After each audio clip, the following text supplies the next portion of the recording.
Un procès épique, tragique, mouvementé, parfois romanesque. Il a déclenché la fureur du monde, de la Turquie au Pakistan, en passant par l'Afghanistan. Ce sont les mots de Richard Malka, l'avocat de Charlie Hebdo, lors de cette plaidoirie qui résonne encore quelque part avec le procès de ces attentats de janvier 2015 sur le point de s'achever cet après-midi avec le verdict. Laurence Goldman, bonjour.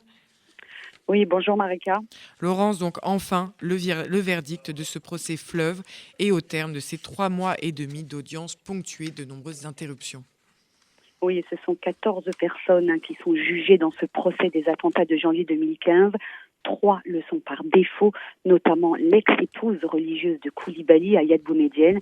Elle a participé activement à la préparation des attentats et elle serait toujours vivante quelque part en Syrie. Parmi les 11 accusés présents dans le box, un seul encourt la réclusion à perpétuité.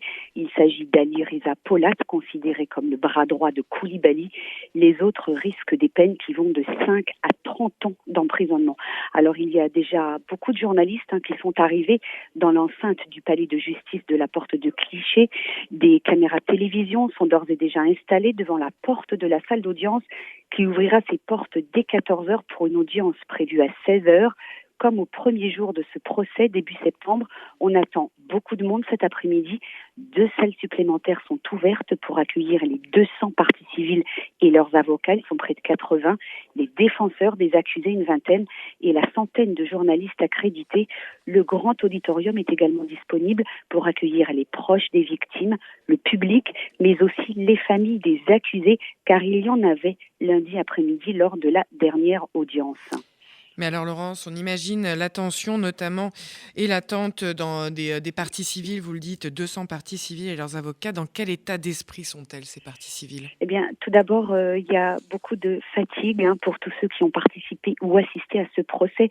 Un procès, vous l'avez dit, très long qui a démarré le 2 septembre, 3 mois et demi d'audience suspendu pendant 4 semaines par la maladie du principal accusé.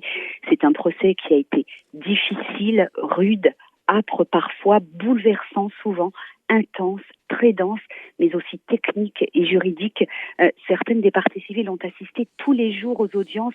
Elles ont témoigné à la barre, elles ont entendu les récits, les comptes rendus des policiers, les plaidoiries des avocats, mais aussi les accusés, bien sûr, lors de leurs interrogatoires. Parmi ces parties civiles, je pense en particulier à 2 proches des victimes de l'hypercachère. Eric Cohen, le papa de Johan Cohen, ce jeune homme de 20 ans, assassiné par Koulibaly dès son entrée dans l'hypercachère et qui a agonisé devant les otages impuissants pendant 1 heure et demie. Il y a aussi Anilor Saada, la sœur de Michel Saada, tous 2 étaient là chaque jour, tristes, courageux, avec une immense dignité qui forçait le respect. Et puis du côté des survivants de Charlie Hebdo, il y a cette jeune femme, Sigolène Vincent, qui était sur place le jour de l'attentat, le 7 janvier 2015. Elle a miraculeusement été épargnée par les Kouachi. Il y a aussi ce jeune homme, Simon Fieschi, webmaster de l'hebdomadaire satirique, grièvement blessé et qui marche encore aujourd'hui à l'aide de béquilles. Alors, ce procès a-t-il été historique? L'avenir nous le dira, mais pour tous ceux qui y ont participé et qui y ont assisté, il nous aura marqué, je crois, à la fois dans nos âmes et nos consciences. Et je voudrais également, Marika, rendre hommage à ces avocats des parties civiles qui étaient là tout au long de ces journées d'audience, qui se sont battus bec et ongles pour que la voix de la justice triomphe au nom des victimes et des familles qu'elle représentait. Tous ont l'espoir, bien sûr, que justice soit rendue. Et Laurence, s'il ne fallait retenir qu'une chose en attendant ce verdict donc qui devrait arriver à 16 heures. Eh bien, je dirais que ce sont les victimes, ces 17 hommes et femmes tombés sous les balles des terroristes, sous les balles d'une haine gratuite nourrie d'une idéologie mortifère.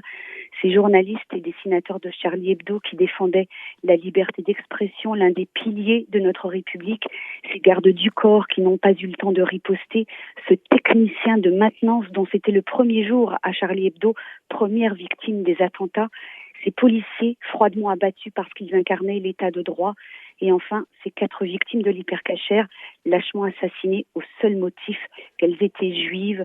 Et je voudrais redire encore une fois leurs noms: Johan Cohen, 20 ans, Philippe Braham, 45 ans, Michel Saada, 63 ans, et Yoav Attab, 21 ans. Au palais de justice de Paris, Laurence Goldman pour RCJ.